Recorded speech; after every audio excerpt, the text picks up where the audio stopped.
Hello दोस्तों, नमस्कार। मैं राम नारायण साहित्य सागर एकेडमी के यूट्यूब चैनल पे आपका स्वागत करता हूं। हम यूजीसी नेट जेआरएफ के पाठ्यक्रम में लगी हुई कहानियों को पढ़ रहे हैं, जिसमें आज की जो कहानी है वो कोसी का घटवार, जो एक प्रसिद्ध कहानी है शेखर जोशी की, उसको आज हम लोग पढ़ेंगे। तो जैसा कि हमेशा की भांति हम लोग पढ़ते आ रहे हैं कि रचनाकार का जीवन परिचय के साथ साथ कहानी का जो विशेष बिंदु है उस पर चर्चा करेंगे। उसके बाद से हम सामान्य जो पंक्तियां हैं, जो महत्वपूर्ण पंक्तियां हैं, उनको हम लोग पढ़ने का प्रयास करेंगे ताकि कोई प्रश्न छूट न जाए। और इसके दो पार्ट, हम इस वीडियो के इस कहानी के दो पार्ट होंगे। पहले पार्ट में हम लोग शेखर जोशी जी के जीवन परिचय, कोसी का घटवार जो उनकी कहानी है उसका सामान्य परिचय, और उसमें जो प्रमुख पंक्तियां हैं परीक्षा की दृष्टि से उसको हम देखेंगे। और जो दूसरी वीडियो आएगी उसमें हम उसका पाठ करेंगे। अगर आपको समय नहीं है तो पहली वाली क्लास देख लीजिएगा। अगर आप एक वीडियो के लिए और समय निकालेंगे तो कल जो क्लास आएगी उसमें हम पाठ करेंगे, क्योंकि एक साथ सारा करने से क्लास थोड़ा लंबा हो जाता है। तो चलिए हम शुरू करते हैं। कोसी का घटवार, ये जो नेट जेआरएफ की पाठ्यक्रम में लगी हुई रचना है शेखर जोशी की, जिनका सामान्य परिचय अगर हम देखते हैं तो इनका जन्म जो है 10 सितंबर 1932 को अल्मोड़ा डिस्ट्रिक्ट उत्तराखंड में हुआ था। इनकी प्रारंभिक शिक्षा जो है अजमेर और देहरादून में हुई। पुरस्कार और सम्मान को देखें तो इनको महावीर प्रसाद द्विवेदी जो सम्मान है वो 1987 में मिला है।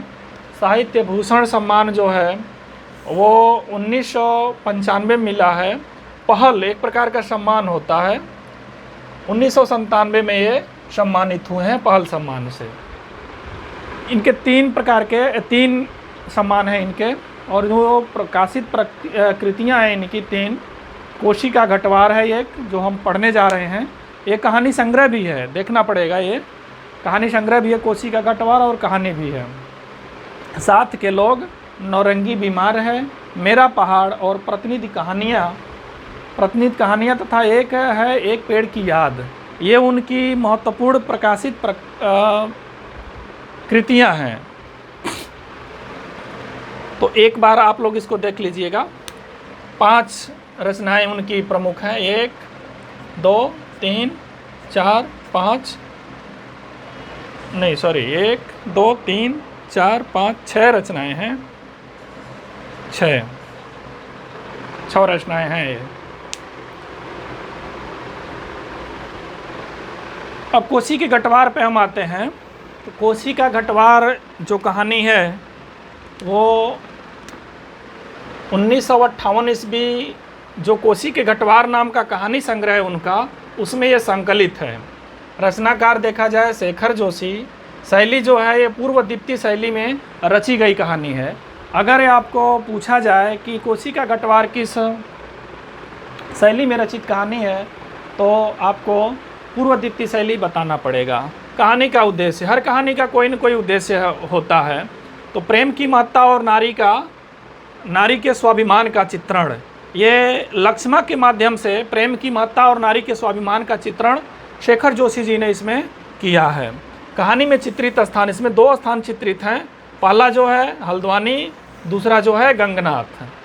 प्रमुख पात्र, इसके जो प्रमुख पात्र 2 ही हैं। पहला तो है गोसाई और दूसरा जो है लक्ष्मा। गोसाई जो है वो पूर्व सैनिक रहता है, लक्ष्मा जो है गोसाई की प्रेमिका रहती है, जो उसके कोसी के किनारे ये रिटायर हो जाने के बाद वहाँ पर एक आटा पीसने का चक्की जिसे का काम शुरू करता है, वहाँ पर ये लक्ष्मा जाती है। वहाँ पर ये सारी बातें उनकी होती हैं, यानी पिछली यादों को ये लोग याद करते हैं और सोचते हैं। तो इसीलिए ये पूर्व दीप्ति शैली में रचित कहानी है। एक बार फिर से रिपीट कर लेते हैं। शेखर जोशी, जन्म 10 सितंबर 1932 अल्मोड़ा, प्रारंभिक शिक्षा अजमेर और देहरादून। पुरस्कार एवं सम्मान में महावीर प्रसाद द्विवेदी पुरस्कार 1987, साहित्य भूषण 1995, पहल सम्मान 1997 से सम्मानित। प्रमुख प्रकाशित कृतियाँ देखा जाए तो पहला है कोसी का घटवार, साथ के लोग, नौरंगी बीमार है, मेरा पहाड़, प्रतिनिधि कहानियाँ, एक पेड़ की याद। चलिए स्क्रीनशॉट लीजिए, फिर हम इस कहानी के जो प्रमुख पात्र हैं, प्रमुख पंक्तियां या उदाहरण हैं, उनको हम लोग देखने का प्रयास करेंगे।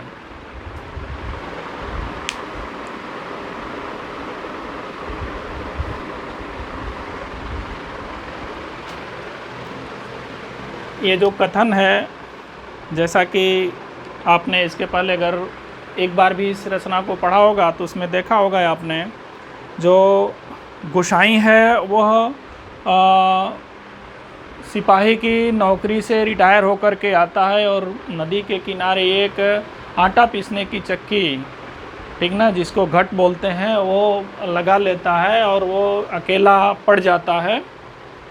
वहाँ पर एक व्यक्ति उसकी चक्की पर एक दिन आता है और उसको गोसाई वापस कर देता है और बाद में वो प्रायश्चित करने लगता है कि मैंने उसको खामोखा लौटा दिया। वो आता तो कम से कम देखता कि हमारी चक्की पर कितना पहले का आटा पड़ा हुआ है, गेहूँ पड़े हुए हैं पीसने के लिए, तो अपने आप लौट जाता। कम से कम हम उसे 5 मिनट 10 मिनट बात तो कर लेते। यही कहानी यहाँ पर, यही कथन है यहाँ पर। सूखी नदी के किनारे बैठा गोसाई सोचने लगा, क्यों उस व्यक्ति को लौटा दिया। वो मन में सोच रहा है, हमने उस व्यक्ति को क्यों लौटा दिया। लौट तो वह जाता ही। घट के अंदर टच पड़े पिसान के थैलों, पिसान ये भोजपुरी भाषा का शब्द है, पिसान के थैलों को देखकर, पिसान को हिंदी में हम आटा कहते हैं, 2-4 क्षण की बातचीत का ही आश्रय होता। अकेले व्यक्ति को कोई जब मिल जाता है तो उसको क्या होता है कि वो बात का, उसे थोड़ा सा समय मिल जाता है उसे बातचीत करने के लिए। तो सोच रहा है गोसाई, कभी कभी गोसाई को अकेलापन काटने लगता है, अकेलेपन से वो परेशान हो जाता है। सूखी नदी के किनारे का यह अकेलापन नहीं, जिंदगी भर साथ देने के लिए जो अकेलापन उसके द्वार पर धरना देकर बैठ गया है, वही यहाँ पर जो भाव व्यंजित किया हुआ है शेखर जी ने, वह एक दिन का अकेलापन नहीं है, वो हमेशा के लिए परमानेंटली उसके द्वार पर जो अकेलापन धरना देने के लिए बैठ गया है, वो बैठ गया है वही जिसे वह अपना कह सके। ऐसे किसी प्राणी का स्वर उसके लिए नहीं, कोई भी व्यक्ति ऐसा नहीं है जिसे वो अपना कह सके, यानी वो बिल्कुल अकेला है। अगले कथन को देखते हैं।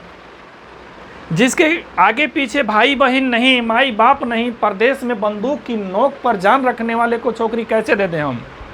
ये लक्ष्मण के पिता ने कहा था शादी के समय। पहले इस कहानी को आप पढ़ेंगे या सुनेंगे तो आपको पता लगेगा कि शादी होते होते उनकी बची थी। लक्ष्मण के बाप ने कहा था कि वो अनाथ था, गोसाई अनाथ था, इसके लिए कहा था जिसके आगे पीछे भाई बहन नहीं, माई बाप नहीं, परदेश में बंदूक की नोक पर जान रखने वाले को हम अपनी छोकरी कैसे दें, लक्ष्मण के बाप ने कहा था। तीसरा कथन जो है ये उसका है, लक्ष्मण का है। गंगानाथ जीव की कसम, जैसा तुम कहोगे वैसा मैं करूंगी, आंखों में आंसू भरकर लक्ष्मण ने कहा था। ये तीनों कथनों को आप नोट कर लीजिए या स्क्रीनशॉट ले लीजिए, आप बाद में नोट कीजिएगा। एक बार पढ़ लेंगे कहानी को तो अपने आप ये सेट हो जाएंगी। अगर आपको कहानी पढ़ने या सुनने का टाइम नहीं है तो आप इसको स्क्रीनशॉट ले लीजिए, 2 बार पढ़ लीजिएगा, तो मुझे आशा नहीं पूरा विश्वास है कि आपको समझ में आ जाएगी कहानी। आपने स्क्रीनशॉट ले लिया होगा। आगे बढ़ते हैं। चौथी पंक्ति जो है वो वर्णन कर रहा है, वो जो लक्ष्मण है उसकी कलाई में जो चांदी के कड़े जब पहने हुए हैं उसके बारे में। कलाई में पहने हुए चांदी के कड़े जब आपस में टकराता है तो खन खन का अत्यंत मधुर स्वर निकलता है। चक्की के पाट पर टकराने वाली काठ की चिड़ियों का स्वर कितना नीरस हो सकता है, यह गोसाई आज पहली बार अनुभव कर रहा था। उसके दिमाग में ये चीज़ चल रही है, डेली तो रोज़ वो चिड़ियों का स्वर सुन रहा था, काठ की चिड़ियों का जो खट खट की आवाज़ करती थी, चक्की के पाट पर टकराने वाली जो काठ की चिड़िया होती हैं उनका आज पहली बार अनुभव किया उन्होंने कि चाँद के कड़े जब आपस में टकराते हैं तो कितनी मधुर ध्वनि निकलती है, खास करके वो जब कड़े जब औरतों के हाथों में हो। एक अलग प्रकार की जो अनुभूति होती है, प्रेम की जो व्यंजना होती है, उनमें एक आकांक्षा होती है, वो उभर करके सामने आती है उन ध्वनियों के माध्यम से। आज गुसाई ने पहली बार अनुभव किया था, क्योंकि आज पहली बार लक्ष्मा वहाँ पे आई हुई थी। आगे जब लक्ष्मा का जो छोटा सा बच्चा है वहाँ पर आता है और उसे भूख लगी होती है, और तमाम प्रकार की बातों को छिपाने के बाद भी जब गुसाई को पता चल जाता है कि ये बच्चा भूखा है, तो वार्तालाप होती है, काफ़ी वार्तालाप होती है। इसको जब अगली कक्षा में हम कहानी को सुनाएंगे तब आपको पता लगेगा। तो उसमें लक्ष्मा कहती है, नहीं लक्ष्मा नहीं, वो गुसाई कहता है, दुख तकलीफ़ के वक्त ही आदमी के काम नहीं आया तो बेकार है शाला। ये जो शाला है एक अजीब प्रकार सा है, फौजी स्टाइल में बोलता है। कितना कमाया कितना फूंका हमने इस ज़िंदगी में, है कोई हिसाब? है कोई हिसाब?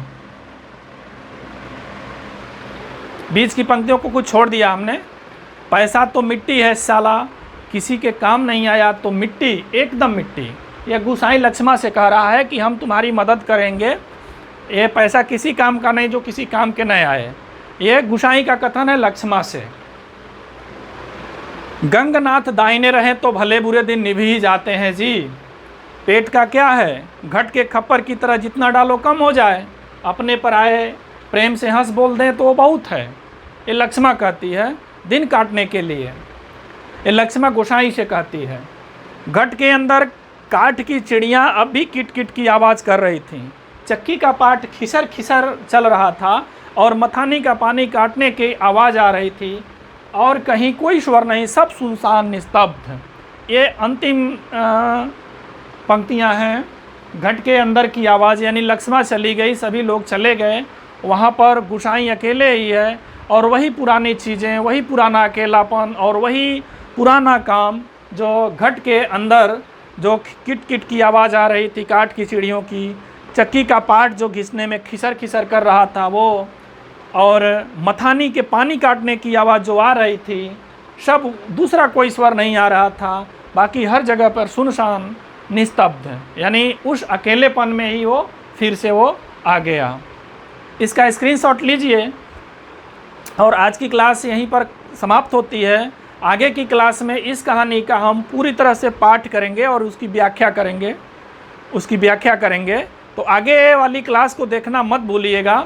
ये परीक्षात्मक दृष्टि से बहुत ही महत्वपूर्ण है, लेकिन इसकी आगे वाली कहानी एक बार अगर आपने सुन लिया तो ये जितने भी हमने आपको बताए हैं प्रमुख उदाहरण लिखाए हुए हैं, ये आपके दिमाग में तुरंत आएगा। कहीं से प्रश्न अगर आ गया तो आप ठीक से लिख पाएंगे कि हाँ ये उदाहरण यहाँ का है, और ये वक्तव्य जो कहा है वो गुसाई ने कहा है लक्ष्मा से, या लक्ष्मा ने कहा है गुसाई से। तो आप अच्छे से समझ पाएंगे। आपको फिर उदाहरण को याद करने की आवश्यकता ही नहीं होगी। इसके लिए आप इसके आगे वाली क्लास, यानी इसके बाद वाली क्लास भी ध्यान से सुन लीजिएगा। एक बार लिखने की आवश्यकता नहीं है। अगर आपने साहित्य सागर एकेडमी को अभी तक साहित्य सागर एकेडमी को अगर आपने सब्सक्राइब नहीं किया है तो प्लीज़ सब्सक्राइब कर लीजिएगा, बेल आइकन को दबा लीजिएगा, ताकि इसके बाद की कोई भी वीडियो हम अपलोड करें तो आपको उसका नोटिफिकेशन समय से मिले और कोई भी वीडियो आप मिस ना कर पाएँ। इसके पहले हमने सूर, तुलसी, कबीर, जायसी, मीरा, भारतेंदु हरिश्चंद्र और काव्य पाठ में रश्मि रथी के 2-3 खंडों को हमने पढ़ा हुआ है। बड़ा ही मज़ेदार है मोटिवेशन के लिए। और इसके बाद से नेट जेआरएफ की कहानियों में हमने 8-9 कहानियों को पढ़ लिया है। 8-9 कहानियों को पढ़ लिया। चैनल पर जाएंगे तो एक क्रम से लिस्ट मिलेंगी आपको, एक बार सुन लेंगे तो आपको लगेगा। सूर, तुलसी, कबीर, जायसी पे एक एक को हमने इतनी बारीकी से पढ़ाया है कि एक कवि का आपको 6 क्लास 7 क्लास में आपको पूरा डिटेल मिलेगा। आपको एक कवि के ऊपर हमने 5-5 क्लास लिया हुआ है बड़े ही डिटेल से। अगर उसको आपने पढ़ लिया तो उसे बाहर कोई भी क्वेश्चन नहीं जाएगा, ये हमारा विश्वास है। इसी के साथ ये क्लास यहीं पर समाप्त होती है। वीडियो को पूरा देखने के लिए, चैनल सब्सक्राइब करने के लिए बहुत बहुत धन्यवाद।